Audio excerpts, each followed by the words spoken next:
मला कविता म्हणतात. सकाळपासून पडणारा पाऊस यावेळी एक क्षणही थांबायला तयार नव्हता.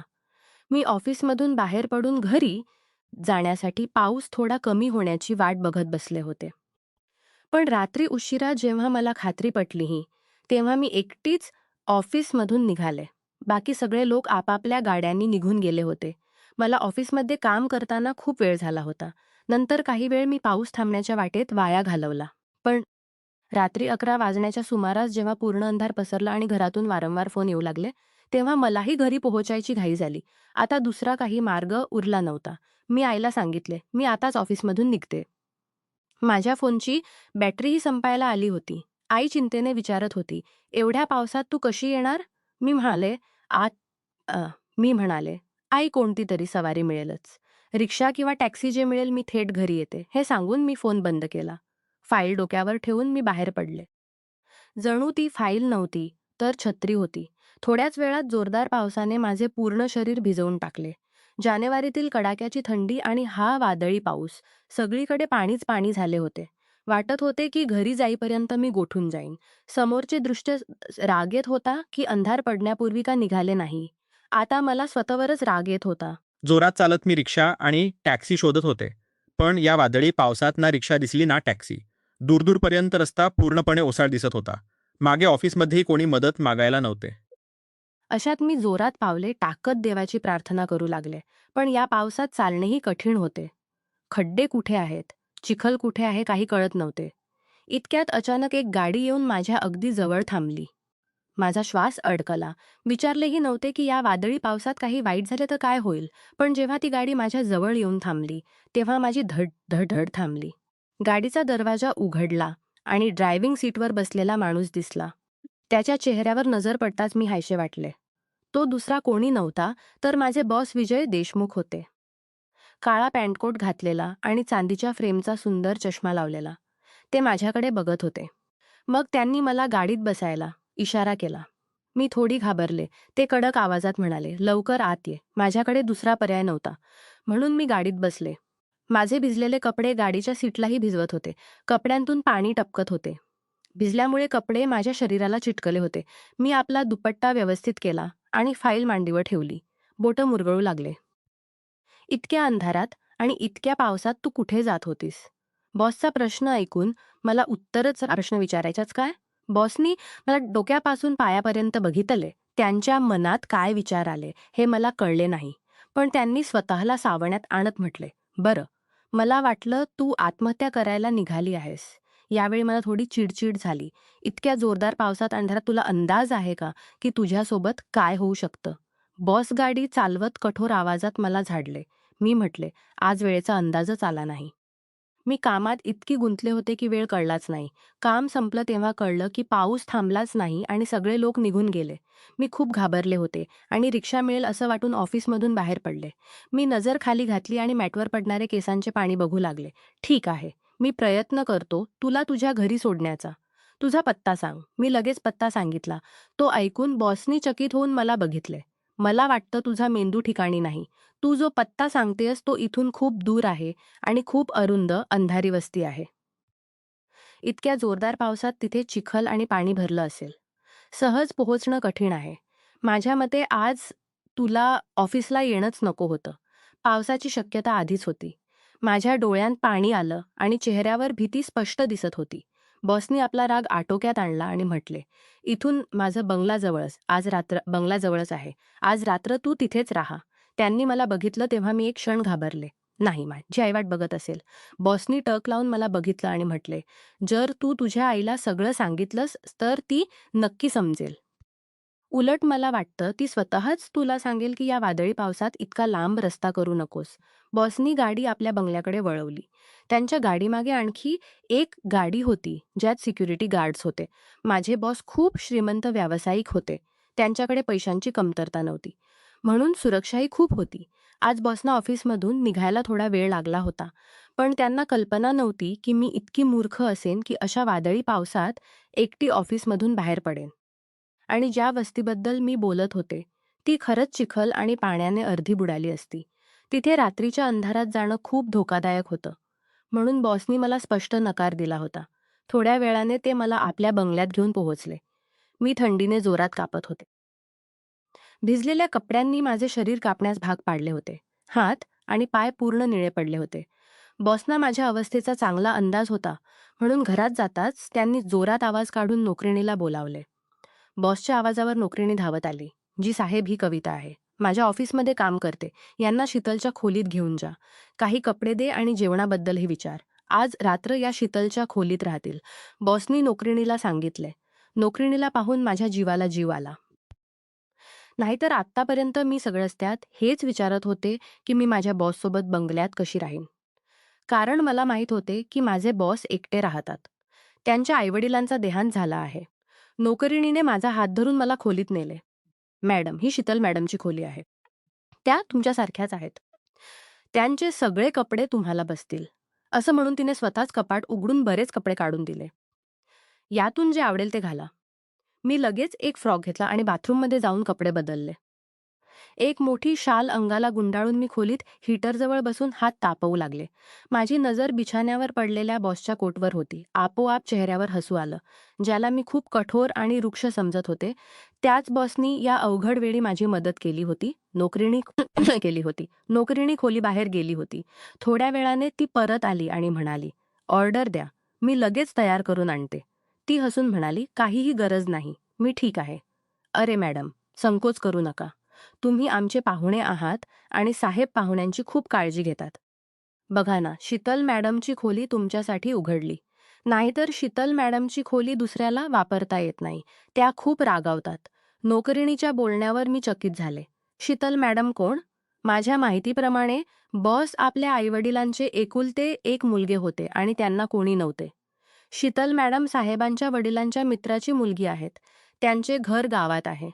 पण शिकण्यासाठी इथे शहरात राहतात. आता सुट्ट्या असल्याने त्या गावी गेल्या आहेत. पण ही खोली त्यांचीच आहे. कोणी या खोलीत आलं किंवा त्यांची वस्तू वापरली तर त्या सहन करत नाहीत.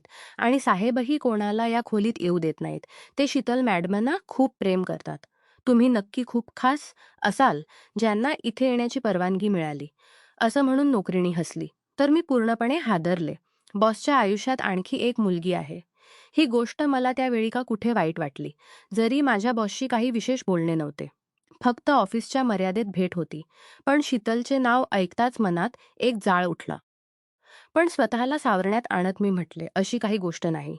फक्त ऑफिसमधून परतताना गाडी मिळाली नाही आणि मी भिजत होते म्हणून बॉसनी सहानुभूती दाखवली. मी लाजून स्पष्टीकरण दिले. माझ्या बोलण्यावर नोकरीने डोके हलवू लागली. मग तिने स्वतःच माझ्यासाठी हाथा अ, मग तिने स्वतःची कॉफी आणि काही खाण्यापिण्याची आणली होती. आईला फोन करून मी सांगितले होते की मी सकाळी परत येईन आणि तिला धीर आला होता.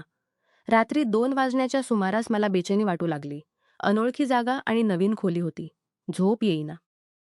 मऊ बिछाण्यावर मी बाजू बदलत होते. बेडवर दुहेरी गादी पसरलेली होती, ज्यावर मी पहिल्यांदाच झोपले होते.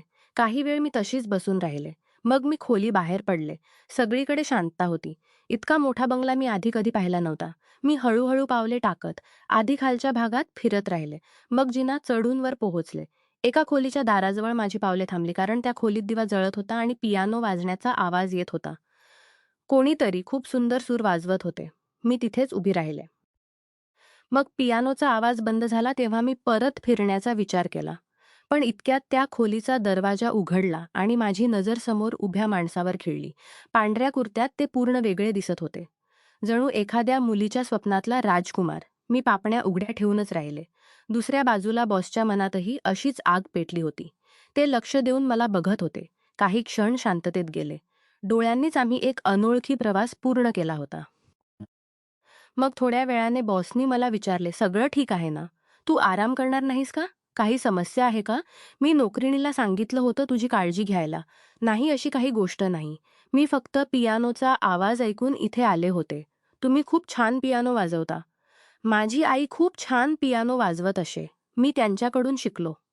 जेव्हा त्यांची आठवण येते तेव्हा मी या खोलीत येतो. ही माझ्या आईची खोली आहे. बॉसनी हळूच आपल्या आईचा उल्लेख केला. एका क्षणात मला जाणवले की ते आपल्या आईची आठवण करून दुःखी झाले आहेत. याआधी आणखी काही बोलणे होण्यापूर्वी अचानक दारे आणि खिडक्या जोरात वाजू लागल्या. वाऱ्याच्या जोरदार झोकांनी पडदे उडवले. विजेची कडकडणारी आवाज आली. भीतीने माझी अवस्था खराब झाली. मी झटकन पुढे जाऊन बॉसचा हात पकडला. वीज जोरात कडकडत होती. वाटत होते आजच सगळा पाऊस पडेल. माझी अवस्था पाहून बॉसच्या चेहऱ्यावर हसू आले. बॉसनी हळूच माझा हात धरला आणि म्हटले, काळजी करू नकोस, सकाळपर्यंत सगळं ठीक होईल. माझ्यात इतकी हिंमत नव्हती की बॉसचा हात सोडवावा किंवा परत आपल्या खोलीत जावे. मी घाबरून इकडे तिकडे बघू लागले. बॉसनी मला स्वतः हाताने धरून आपल्या आईच्या खोलीत नेले, जिथे एका बाजूला पियानो, भिंतीवर एक माणूस, स्त्री आणि मुलाची फोटो होती. मला समजायला वेळ लागला नाही की हे बॉसचे आई वडील होते. बॉसनी मला बेडवर बसवले आणि आपला हात सोडवत म्हटले, तुझ्या नखांनी तर खूप खुणा पाडल्या आहेत. बॉसच्या बोलण्यावर मी चकित होऊन बघितले, तर त्यांच्या मनगटावर खरंच माझ्या नखांच्या खुणा होत्या. मी लाजून माफी मागायला लागले. बॉसनी हसून माझी माफी स्वीकारली. तू इथे आरामात झोप. सकाळी मी स्वतः तुला घरी पाठवीन. ते मला प्रेमाने समजावत होते, कारण माझ्या चेहऱ्यावरची भीती स्पष्ट दिसत होती. मी नकार देत डोके हलवले आणि लगेच उभी राहिले. मला भीती वाटते. मी एकटी राहू शकत नाही. बॉसनी एक थंड श्वास सोडला आणि म्हटले, नोकरीणीही आपल्या क्वार्टरमध्ये गेली आहे आणि तिथून इथे येण्यासाठी 5 मिनिटांपेक्षा जास्त लागतात. पाऊस खूप वाढला आहे म्हणून. यावेळी मी तिला परत बोलावू शकत नाही. मला वाटलं, तू झोपली असेल म्हणून मी तिला पाठवलं. तू इथेच बस. मी मजबुरीने बॉसना खोलीत राहण्याची परवानगी दिली. ते आश्चर्याने माझा चेहरा बघू लागले. ठीक आहे. खुर्चीवर बसून डोळे बंद केले, जेणेकरून मी शांतपणे झोपू शकेन. पण मी इतकी बेचैन होते की फक्त बेडच्या कोपऱ्यात टेकून बसले. माझी नजर बॉसच्या चेहऱ्यावर होती. त्यांच्या चेहऱ्याचा तेज आणि उंच नाक त्यांना सुंदर सोबत थोडे गर्विष्ठही बनवत होते. 2 तास असेच गेले. बॉसना कदाचित झोप आली होती की अचानक ढग इतक्या जोरात गरजले की माझ्या तोंडून ओरड निघाली. मी पळत बॉसजवळ पोहोचले. माझ्या हातात शक्ती असती तर मी पुन्हा त्यांचे हात घट्ट पकडले असते. पण यावेळी मी तसे काही केले नाही. पण माझा ओरड ऐकून बॉसनी डोळे उघडले. मी जोरात कापत होते. बॉसनी हळूच उठून आपली शाल माझ्या खांद्यावर टाकली आणि मला पुन्हा बेडपर्यंत नेले. इतके का घाबरतेस? वीज कडकडणे आणि पाऊस पडणे ही सामान्य गोष्ट आहे. ते माझ्या इतके जवळ होते की मी त्यांच्या श्वासांची उबदारपणा जाणवू शकले.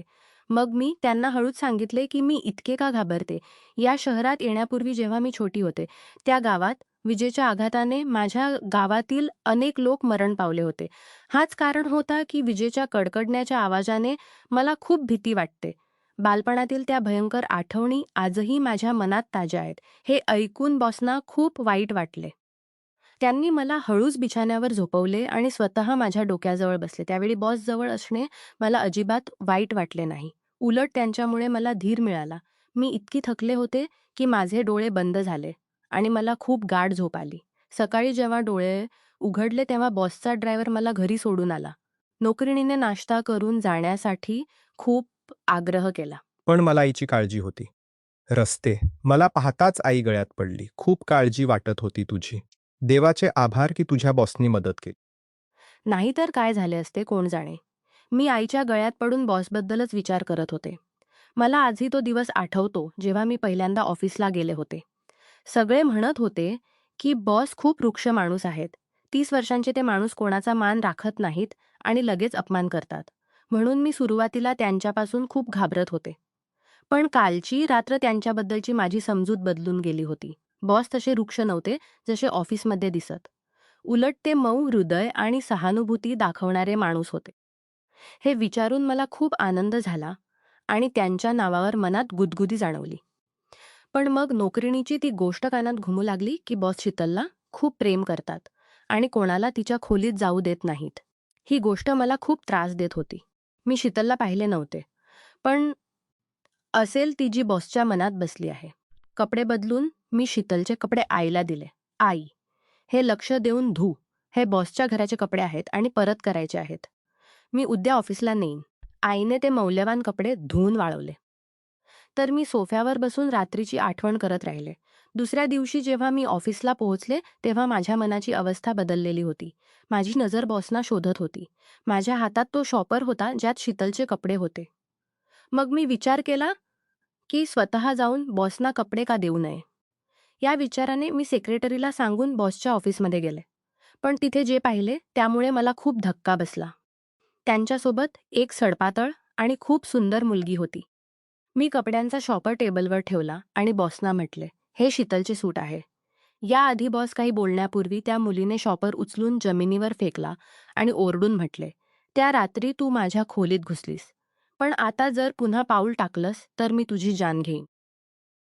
तुला कोणी अधिकार दिला माझे कपडे घालायला आणि आता इतकी हिंमत की तू आपले उतरलेले मला परत करायला आलीस? उचल हे कपडे आणि इथून निघ. तुला काय वाटतं? मी शीतल तुझे घातलेले लगेच घालणार. शीतल खूप गर्विष्ठ दिसत होती. माझ्या चेहऱ्याचा रंग उडाला. मी बॉसकडे बघितले. ते हळूच म्हणाले, तू बाहेर जा. मी थोडे आश्चर्य आणि दुःखी झाले.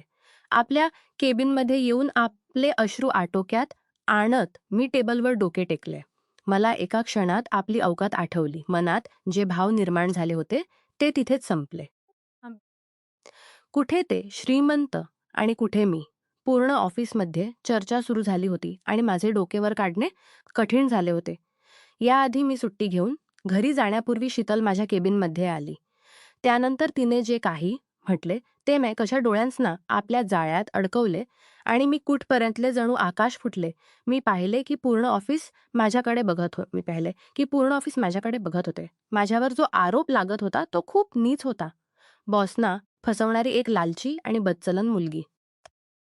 हा आरोप ऐकून मी नोकरी सोडली. पण दुसऱ्याच दिवशी बॉस स्वतः माझ्या घरी आले आणि आईशी बोलले आणि माझा हात मागितला.